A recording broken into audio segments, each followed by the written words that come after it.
The ERi-TV news broadcast crew and I, Dalit Sahaya, are now ready for your daily news briefing at 10:30 local time. But first, let us catch up with the major headlines. Sign language training in Gashbarka region. Voluntarily blood donation in Barantu.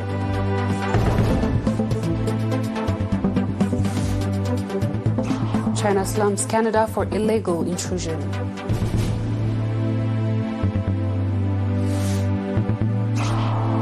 China and Russia are working on deepening each other's trust.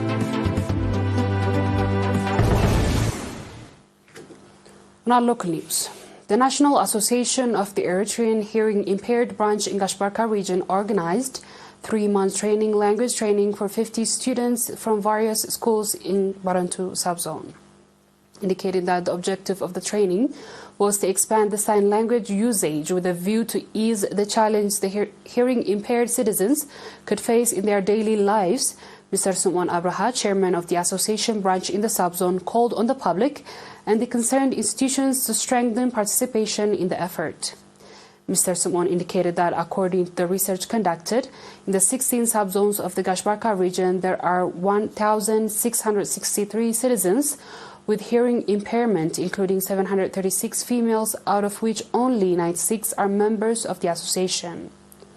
Additionally, Mr. Sumwan stated that the plans are to motion to create a boarding school where residents who are under 16 and have hearing impairments might receive an appropriate education. He also urged relevant organizations to increase their involvement in the endeavor to increase access to the sign language training. Speaking at the training closing ceremony, Mr. Yamanam Hari, the acting subzone administrator, emphasized the value of the instruction in the improving quality of life for residents with hearing impairment and urged the trainees to put their newfound knowledge to use by helping the citizens who are disabled.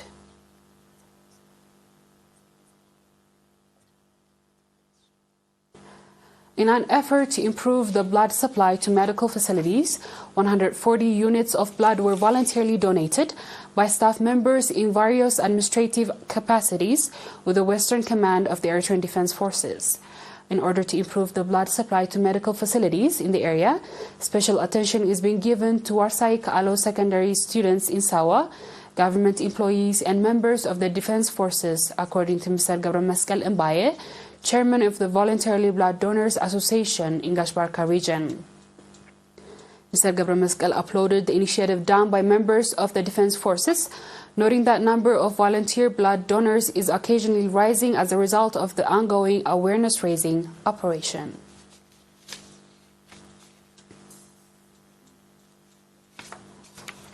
The inhabitants of the Araita subzone are actively contributing in the sustainability of the social service providing institutions established within the subzone, according to Mr. Habtaab Gabraab, the subzone administrator.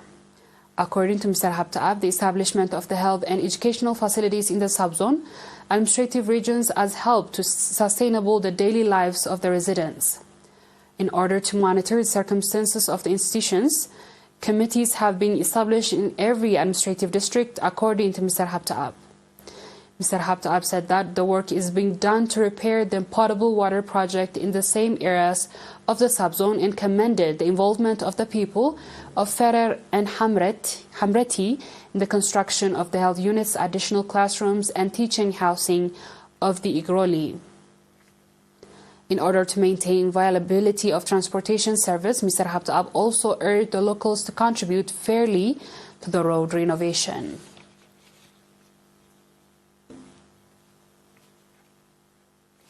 Dear viewers, we'll be back with the international news shortly. Stay tuned.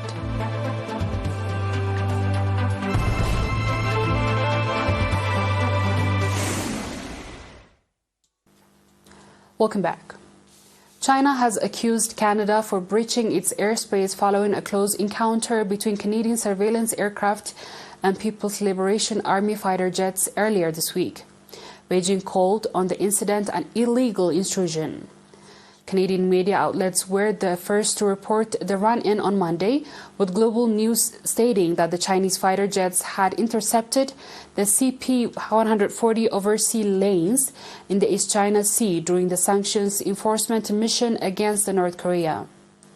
The Global News crew on board the Canadian plane at the time of the incident, and the outlet later said the Chinese jet came within just 5 meters of the Aurora. While Canada's Major General Eileen Hellstone told the reporters that surveillance plane is suddenly in the international airspace during the patrol. The Chinese spokeswoman rejected the claim. Instead, she said it had flown over the disputed Diaoyu Island, which has separately claimed by Beijing, Tokyo, and Taipei. Mayo went on to say that note that the Canadian military aircraft had carried out a frequent close-in investigation against China in recent years, adding that such missions are often conducted under the pretext of the United Nations resolution related to the North Korea. On our last news, Chinese leader Xi Jinping has told Russian President Vladimir Putin in political mutual trust between their countries that continuously is deepening as two men met for bilateral talks in Beijing.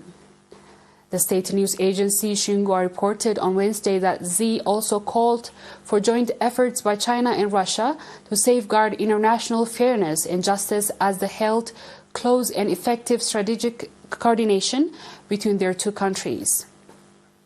She also noted that he and Putin had met 42 times in the past 10 years and developed a good working relationship and deep friendship. China Middle East envoy Zai Zhan is due to the travel to the region soon. Putin told Xi that China has a crucial role to play in a foreign policy. Leaders and the senior politicians from some 130 countries are in China for capital in the event which opened on Wednesday. China is Russia's largest trading partner, with an exchange between the nations reaching a record of $190 billion last year, Beijing Customs data shows. Putin is also on a mission to strengthen the two countries' already strong bond, although experts said Moscow is increasingly in a junior partner in the relationship. Dear viewers, we've come to the end of tonight's news. Let's have a quick recap of the headlines. Sign language training in Gashbarka region. Voluntarily blood donation in Barantu.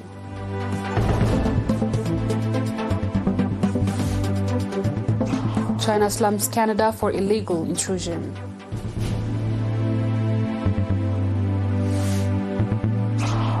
And China and Russia are working on deepening each other's trust.